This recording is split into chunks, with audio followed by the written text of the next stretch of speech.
प्रेरणास्पद कथाएं YouTube channel पर मैं धनंजय जैन आप सभी का हार्दिक अभिवादन करता हूं। दोस्तों, श्रावस्ती नगर में एक धनाढ्य सेठ रहता था। सेठ के 4 पुत्र थे। चारों विवाह योग्य होने के पश्चात उनको पाणी ग्रहण संस्कार के अंदर आबद्ध कर दिया गया। खुशहाली का जीवन सभी व्यतीत कर रहे थे। वृद्धावस्था सन्निकट आते देख सेठ ने सोचा, मेरे पश्चात मेरा उत्तरदायित्व कौन निभाएगा, कौन सबसे सुयोग्य है। परीक्षा कर लेनी चाहिए और जो मेरी परीक्षा के अंदर समीचीनतया उत्तीर्ण हो जाएगा उसे ही मैं अपने कारोबार की चाबियां भी सुपुर्द कर दूंगा। सेठ ने सोचा, मेरे पश्चात ये लोग क्या करते हैं।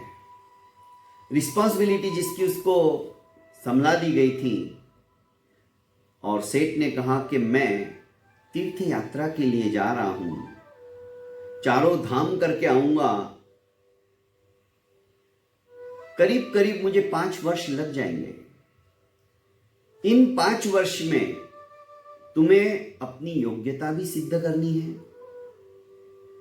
और साथ साथ मेरे द्वारा दिए गए ये गेहूं के 5 दाने संभाल के रखना है। इन दानों का तुम क्या सदुपयोग करते हो ये भी मुझे देखना है। चारों पुत्रों को 5-5 दाने सेठ दे देता है और सेठानी के साथ तीर्थ यात्रा के लिए रवाना हो जाता है। बड़े बेटे ने सोचा कि पिताजी अब 60 के ऊपर हो गए, 60 बुद्धि नाठी, इनकी बुद्धि अब भ्रष्ट हो गई है। भला ये 5 दानों का मैं क्या करूंगा। हमारे यहां वैभव की क्या कमी है क्या। संभाल के रखने को बोला, सदुपयोग क्या कर सकते देखो। उसने 5 दाने उठाया और कचरे के डिब्बे के अंदर डाल दिए। दूसरे पुत्र ने सोचा कि पिताजी ने कुछ सोच समझ के दिया होगा, शायद जैसे हम भगवान के प्रसाद को श्रद्धा और भक्ति से खा लेते हैं वैसे ही उसने 5 दाने खा लिए। शायद इसी में कुछ सार्थकता छुपी हुई हो, सदुपयोग तो यही होगा। तीसरे बेटे ने सोचा, पिताजी ने अमानत के तौर पर संभाल कर रखने को कहा है। उसने अपने तिजोरी के अंदर वे 5 दाने समेट के एक मखमल के कपड़े के ऊपर रख दिए।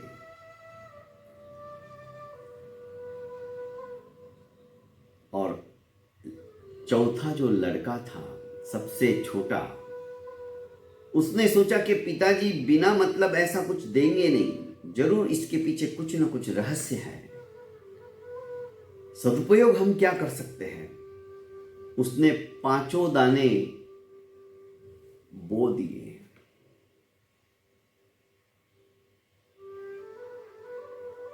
एक दाने के 1000 दाने हो गए।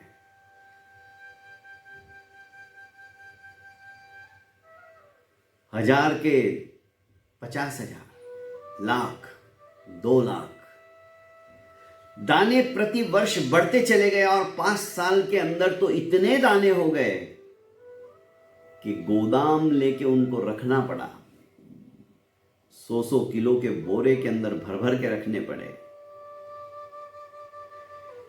क्योंकि पुत्र ने सोचा था कि जब तक पिताजी के गूढ़ अर्थ को मैं नहीं समझूंगा, इन दानों की मैं अभ्युन्नति ऐसे ही करते चला जाऊंगा। इनको व्यर्थ के अंदर समेट के क्यों रखूं। और किसी भी चीज को फलीभूत करना होता है तो उसके अस्तित्व को मिटाना पड़ता है। मिटा दे अपनी हस्ती को गर कुछ मर्तबा चाहे, कि दाना खाक में मिलके गुले गुलजार होता है। एक दाना यदि मिट्टी के अंदर बो दिया गया तो उसके हजारों हजारों दाने पैदा हो जाते हैं। और उस छोटे लड़के ने वैसा ही किया। जब पिताजी तीर्थ यात्रा करके लौटते हैं, पूछते हैं उन 5 दानों का क्या किया। बड़े लड़के ने तो कह दिया कि मैं अभी ला के देता हूं किराना की दुकान से। पिताजी ने कहा नहीं, जो मैंने दिए थे उनका क्या किया। पिताजी वो तो मैंने फेंक दिए। आज के बाद मेरे घर का कोई भी हिस्सा तुम्हें नहीं मिलेगा। तुम्हारी हैसियत के अनुसार कमाओ और खाओ, मेरे यहां से दफा हो जाओ, निकल जाओ। तुम योग्य नहीं हो। मुझे तो लगा कि तुम ज्येष्ठ हो, श्रेष्ठ हो, तुम सबसे ज्यादा समझदार होगे, पर तुम कुछ काम के नहीं। दूसरे बेटे को बुलाया, बेटा तुमने उन 5 दानों का क्या किया। पिताजी, भगवान के प्रसाद की तरह मैंने आपके दिए हुए 5 दाने खा लिए।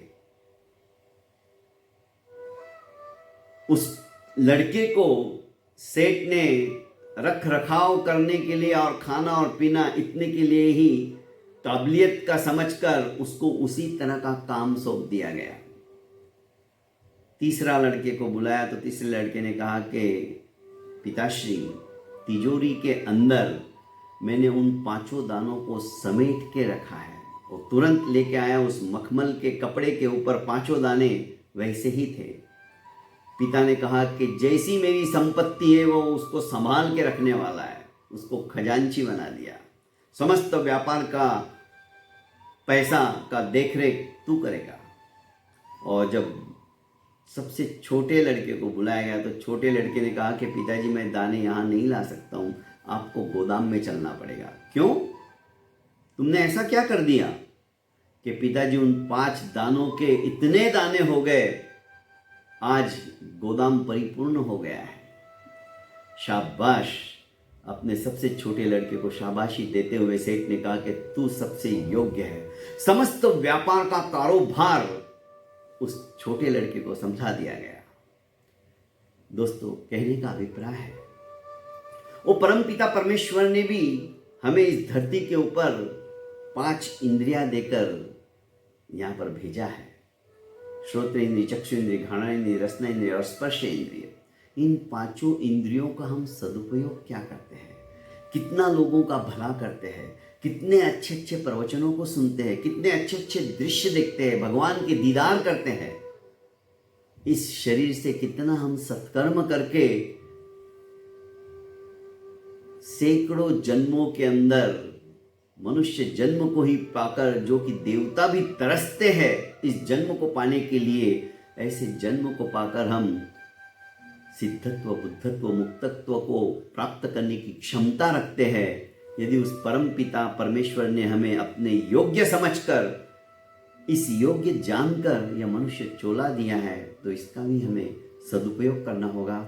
यदि हम ऐसा करेंगे तो मैं समझता हूँ सचमुच में हमारा जीवन सफल एवं सार्थक हो जाएगा। बहुत बहुत धन्यवाद।